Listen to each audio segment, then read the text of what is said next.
హా అక్షరము హరీషు, హర్షిత, హా అక్షరంతో పేర్లు మొదలయ్యేటువంటి వారు కర్కాటక రాశి వారికి 2026లో గృహయోగం ఏర్పడే పరిస్థితి ఉన్నది. కనీసం గృహము అపార్ట్మెంట్ అన్న ముగ్గు పోయడం అన్నా ఉంటుంది ఖచ్చితంగా. ఓకే. నెక్స్ట్ వచ్చేసి మనకు 2025లో కూడా ఆగస్టు తర్వాత నుండి కన్యా రాశి వారికి గృహ యోగం అనేటువంటిది ఏర్పడింది. 2025 కన్యా రాశి వారు ప అక్షరంతో పేర్లు కలిగినటువంటి వారికి 2024, 25లో జరిగింది. 26లో కూడా కొంత బలం ఉంది, ముందుకు పోవచ్చు ఖచ్చితంగా. ఓకే.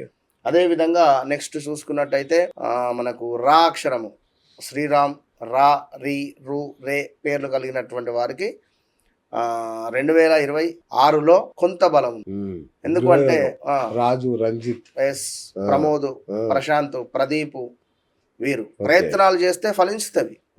సో 2020 ఆగస్టు నుంచి 2022, 23 ఆగస్టు లోపు కూడా ఖా అక్షరము కోటేశు, కోటేశ్వరి, ఖా పేర్లతో ఇంగ్లీష్లో కే లెటర్తో మొదలయ్యేటువంటి వారు ఏమైనా ఈ సమయంలో స్థాన చలనాలు కానీ, ప్రదేశ మార్పులు కానీ, గృహ యోగాలు కానీ, గృహం నిర్మించుకునే అవకాశాలు కానీ, ఏదైనా బిజినెస్ రిలేటెడ్ స్టార్టప్ కానీ మొదలైనటువంటి సందర్భాలు 2020 ఆగస్టు నుండి 2022, 23 ఆగస్టు లోపు. సూపర్.